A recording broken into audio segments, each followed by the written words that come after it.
Juara, selamat datang di Kelas Juara, tiada hari tanpa prestasi.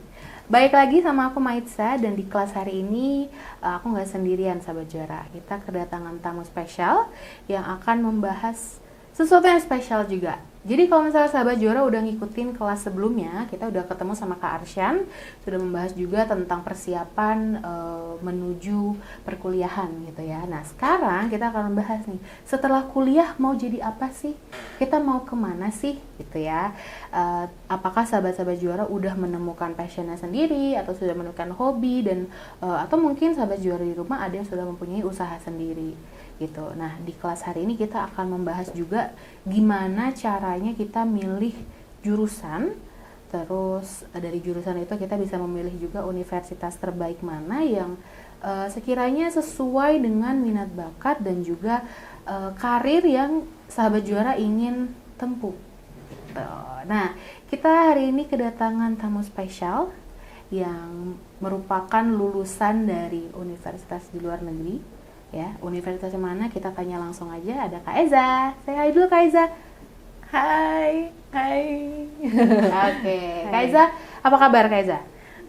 Alhamdulillah hari ini aku sangat-sangat baik. Sangat-sangat baik. Oke, nah tadi udah aku mention sedikit ya kalau Kak Eza ini lulusan dari universitas di luar negeri. Nah, mungkin Kak Eza bisa jelasin Kak Eza lulusan mana, tahun berapa, dan ambil jurusan apa?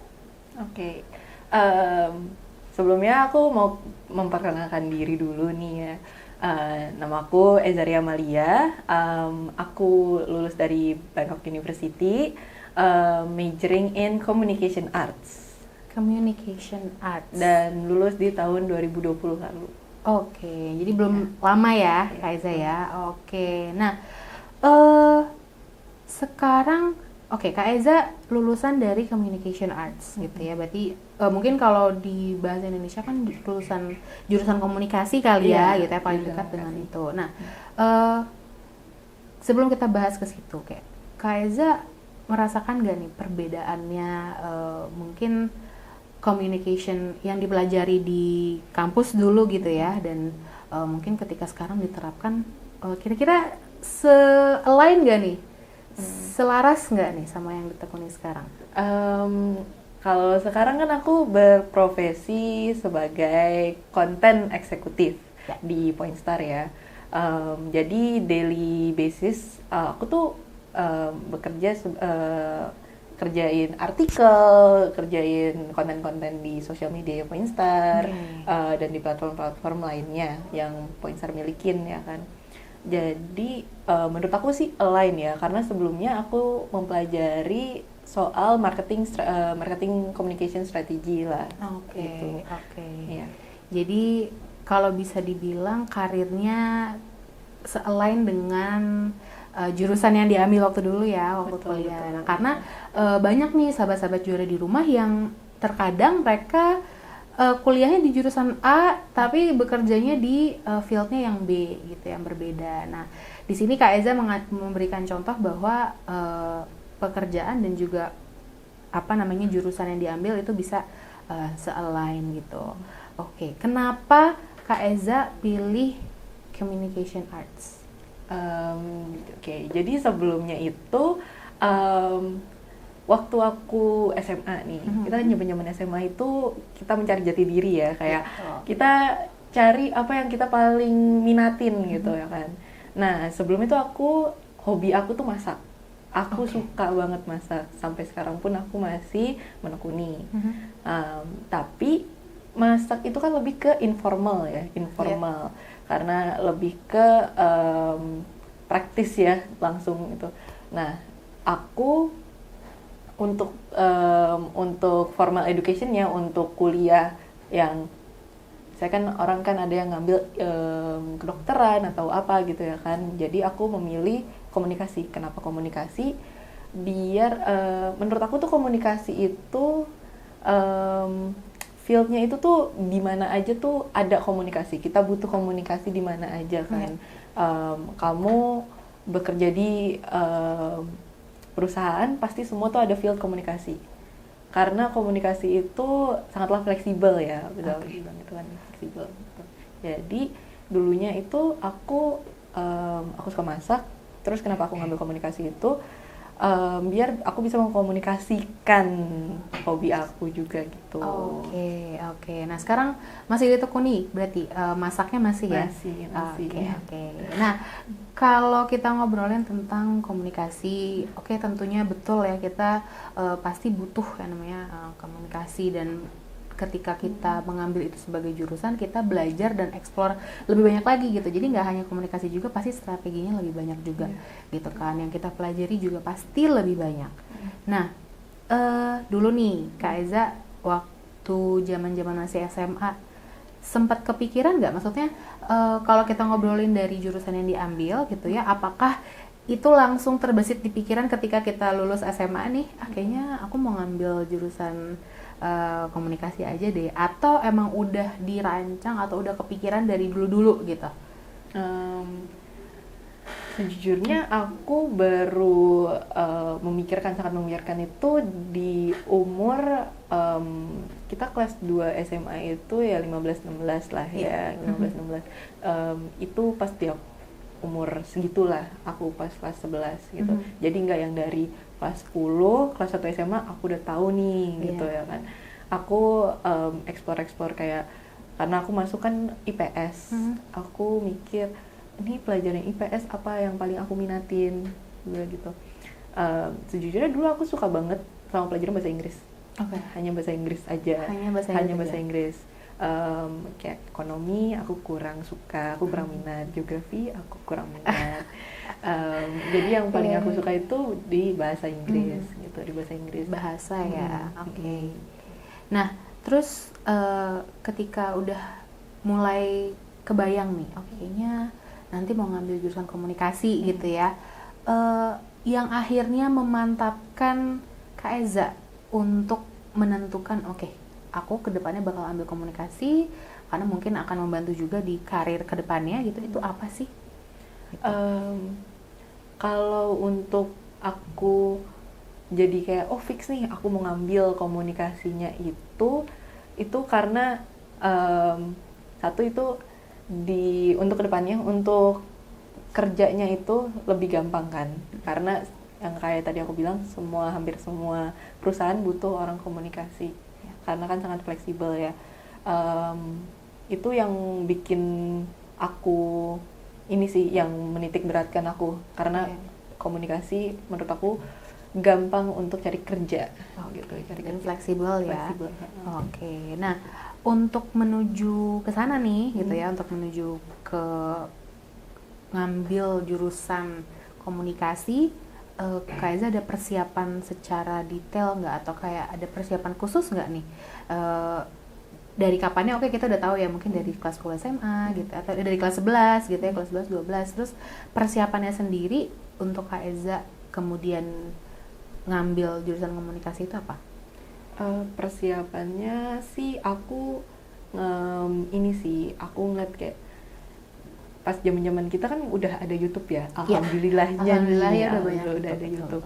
Kalau dari YouTube itu kan banyak ya, aku nontonin aja. Jadi jurusan komunikasi itu outputnya mereka jadi apa sih, mereka belajar apa gitu.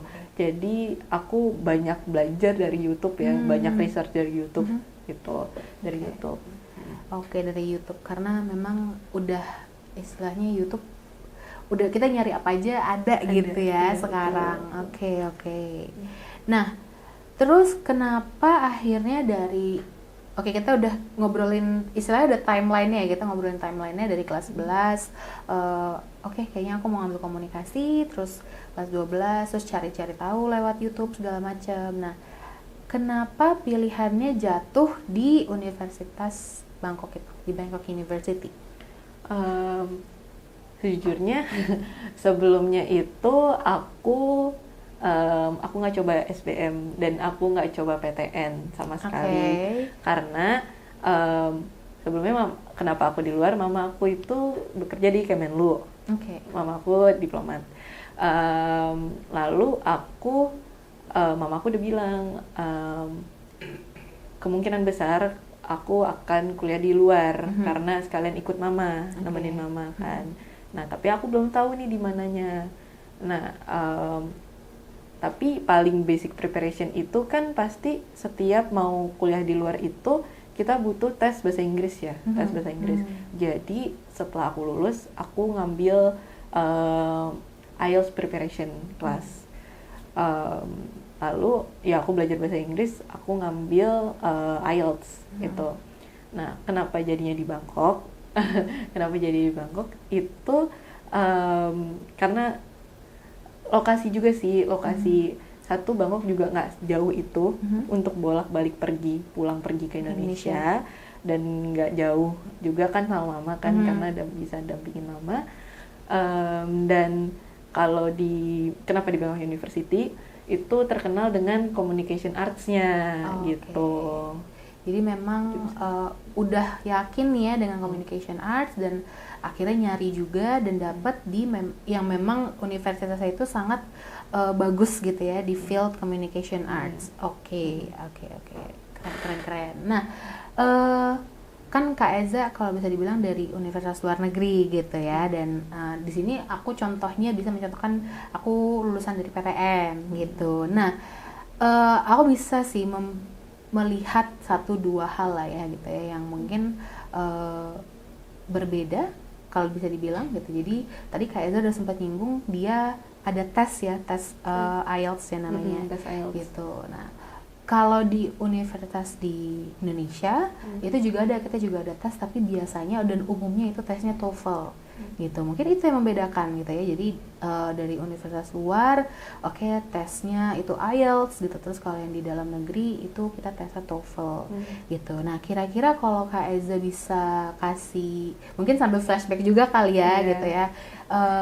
Ada nggak sih perbedaan-perbedaan lain gitu? Mungkin kita nggak bisa compare apple to apple juga kali ya, karena kan Kak Eza belum pernah mencicipi juga gitu kuliah di Indonesia seperti apa. Tapi ada nggak yang kira-kira ngerasa, oh ini kayaknya beda deh gitu, ketika kita di Universitas Bangkok gitu ya, Kak Eza di Bangkok, mungkin ini belum tentu ada di Indonesia gitu. Mungkin bisa disebutin dikit gitu bedanya atau gimana gitu. Yang temen aku kan kebanyakan dari universitas negeri ya gitu, yang untuk komunikasinya ya gitu. Dan ada juga beberapa temen aku lulusan dari swasta juga ya di Indonesia. Nah, sebelumnya aku coba tanya-tanya nih, karena sama-sama komunikasi, di sana kuliah kayak gimana, dan aku mau compare sama aku gimananya, belajarnya gimana gitu. Dan menurut aku yang aku dengar itu, kalau di Indonesia itu lebih banyak teorinya. Lebih banyak teorinya gitu. Kalau aku di kampus aku di sana lebih ke project base. Jadi banyak banget kerja kelompok yang benar-benar langsung kita sebagai murid ini kita jadi kayak bekerja juga langsung gitu, langsung terjun ke lapangan gitu lah intinya kayak gitu. Sama aku di Movi gitu. Nah, aku juga tanya-tanya nih sama teman-teman aku yang biasanya dia tuh tugas-tugasnya apa gitu ya kan, tugas-tugasnya. Aku juga pun kebanyakan aku banyak paper, mereka banyak paper. Tapi kalau dari kampus aku itu tuh lebih ke ini sih, pokoknya karena kita di komunikasi kayak benar-benar kolaborasi bareng-bareng gitu loh, kerja bareng-bareng ya. Kayak gitu. I see. Nah, tadi Kak Eza sempat menyinggung sedikit nih, kita langsung kalau di Bangkok ya, itu langsung ke project base, jadi kita langsung turun ke lapangan dan merasakan sendiri kira-kira kalau kita kerja di field yang kita ambil itu kayak gimana. Nah, dulu Kak Eza ngambil apa nih? Project base-nya yang paling Kak Eza inget deh gitu. Itu waktu ngapain? Kan kalau aku kan project base itu biasanya itu aku setiap semester itu brandnya ganti-ganti, tergantung kampus aku itu lagi kerjasamanya sama brand apa nih, kayak gitu ya kan. Ada salah satu yang paling aku ingat karena itu waktu itu aku udah jadi senior di situ, jadi aku yang bisa dibilang aku ngelit kelompoknya ya kan, ngelit kelompoknya itu sama brand asuransi. Nah, sama brand asuransi kan kalau kita kayak millennials kan agak-agak kurang aware lah betapa pentingnya asuransi itu ya kan. Betul. Karena kan kita ya udah ada asuransi, ada enggak ya udah gitu ya kan. Tapi kalau kita tahu benefitnya asuransi sebenarnya banyak banget gitu. Nah, tapi bagaimana nih? Jadi dari asuransi ini minta tolong ke mahasiswa ke kampus aku, ke mahasiswanya itu bagaimana bisa mendekatkan diri, bisa masuk ke marketnya millennials gitu, masuk marketnya millennials. Mungkin kan kalau millennials itu dia nggak se-aware karena kan millennials kita masih muda, kita mikir ya kita nggak bakal sakit mungkin ya kemudian hari nanti mungkin di hari-hari tua, tapi untuk kita masih muda kita nggak aware kalau itu sepenting itu. Jadi waktu itu aku bikin produk baru yang bisa relate ke millennials. Misalnya millennials apa sih yang paling mereka jaga barang atau apa gitu ya kan, yang mereka paling itu kan. Kalau kita kan bisa dibilang handphone gadget ya kan, ya handphone buat kita sehari-hari chatting, laptop buat kerja, buat sekolah gitu ya kan. Jadi waktu itu aku bikin asuransi kayak gadget insurance gitu loh, gitu. Jadi biar bisa masuk ke marketnya millennials. Menarik banget. I see. Nah, Kak Eza waktu masuk nih ke University of Bangkok itu dibantu oleh beasiswa nggak atau gimana? Kalau dari segi harga gitu ya, mungkin sahabat-sahabat di rumah yang awam gitu mungkin berpikir bahwa kayaknya kuliah di luar negeri mahal deh gitu, atau ya gimana kita nggak tahu gitu ya. Mungkin Kak Eza ada insight sedikit tentang itu? Kalau aku nggak pakai beasiswa ya, aku pakai karena kan mama dapat biaya tunjangan untuk anak. Jadi waktu itu aku nggak pakai beasiswa. Dan untuk harga, karena aku di Bangkok ya, aku di Thailand, itu harganya masih ya 11-12 sama Indonesia. Ya misalnya 11-12 sama swastanya Indonesia. Sama swastanya Indonesia. Oke. Jadi dia nggak, tapi di universitas itu ada program beasiswa juga nggak? Ada. Ya? Salah satunya teman dekat aku itu dia ada beasiswa yang setahu aku tuh ASEAN Network itu tuh ada. Dan teman aku dari Indonesia juga kok. Ada. Jadi tips nih buat sahabat juara di rumah yang mungkin mau cari-cari gitu ya beasiswa ke luar negeri. Salah satunya di Bangkok University itu ada jalur beasiswa. Ada. Banyak kok. Banyak ya. Banyak. Nah tadi ini kita udah menarik banget ya bahas tentang gimana bedanya di Indonesia dan juga di luar negeri, yang dimana di luar negeri ini banyak banget project based gitu. Jadi banyak banget research juga ya Kak Eza ya tentunya ya gitu ya. Mungkin ini nanti bisa diimplementasikan juga ke depannya gitu ke sistem pembelajaran di kampus-kampus di Indonesia gitu. Jadi lebih banyak lagi project based, mereka bisa langsung terjun dan bisa langsung merasakan sendiri gitu. Kira-kira kita di field ini potensinya kita kerja di bidang ini gitu, gimana rasanya gitu. Nah, dulu waktu masuk ke kampus di Bangkok itu ada tes sendiri nggak? Ada ujian kayak ujian masuk ke dalam kampusnya? Ada. Waktu itu ada tes bahasa Inggris tersendiri dari kampusnya sendiri gitu. Walaupun udah ada IELTS, tetap dites lagi. Tetap dites lagi. Tes lagi, sama ada kayak general knowledge lah intinya gitu. Ada general knowledge, I see. Nah, ngomongin bahasa sedikit gitu ya. Tadi Kak Eza kan mention banyak banget tentang bahasa Inggris gitu yang digunakan. Ketika kuliah nih, nah itu bahasa yang dipakai apa tuh, Kak Eza? karena kampus aku itu internasional ya, ya 100% bahasa Inggris, alhamdulillah. 100% bahasa Inggris. Tapi bisa nggak bahasa Thailand? Sedikit.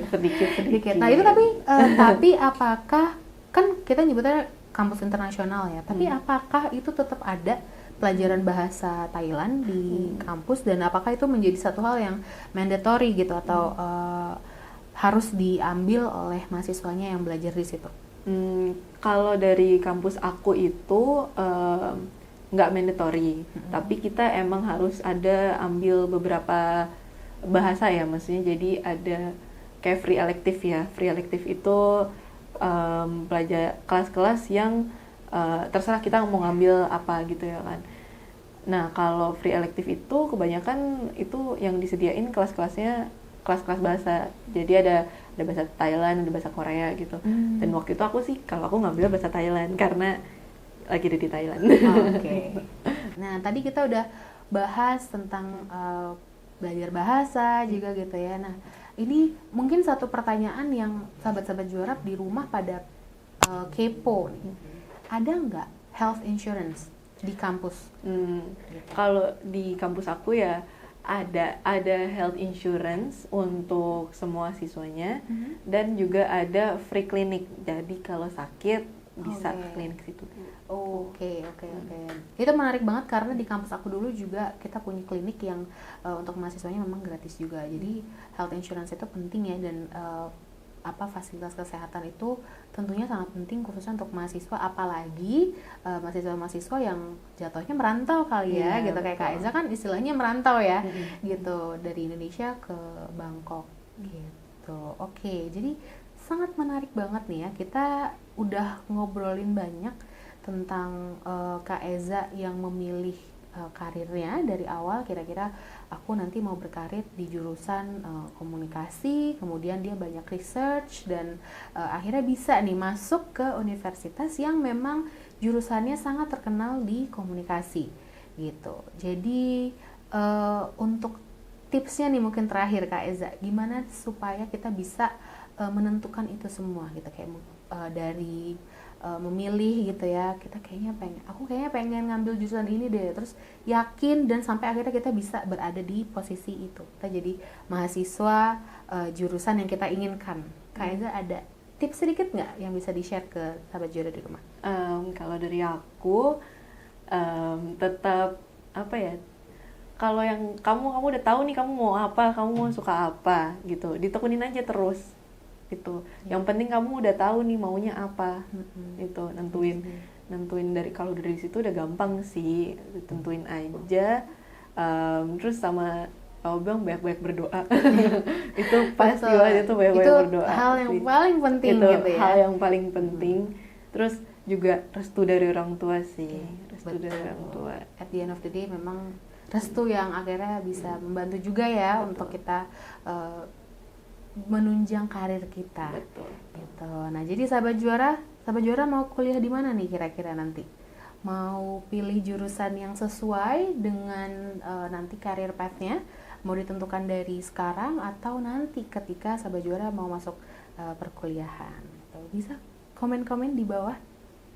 Oke, terima kasih Kak Eza udah hadir di kelas hari ini. Jadi semoga ini semua bermanfaat ya untuk sahabat-sahabat juara di rumah yang mungkin baru mau menentukan kira-kira nanti aku ke depannya mau ngapain ya gitu, aku mau jadi apa ya gitu. Mungkin kita bisa research dulu gitu ya, cari tahu dan belajar dan menekuni keinginan kita itu tadi bisa, dan semoga nanti bisa berada di titik dimana sahabat juara itu kuliah dan menunjang karir sesuai dengan pilihan awalnya gitu. Nah, ada sedikit teaser untuk next episode karena kita udah ngobrolin tentang perkuliahan gitu ya dan karir path juga nih. Kita akan bahas sedikit tentang tipe karir gitu. Jadi karir mana nih yang mau kita pilih gitu ya, dan mungkin itu bisa dihubungkan juga dengan apa yang kita akan ambil gitu. Jadi kita akan belajar apa nih untuk kemudian membangun karir sesuai dengan keinginan kita gitu. Kalau penasaran tetap ikutin terus YouTube channel kita. Jangan lupa untuk subscribe yang belum subscribe dan juga follow Instagram kita @kelasjuara_id. Kelas Juara, tiada hari tanpa prestasi. Dah.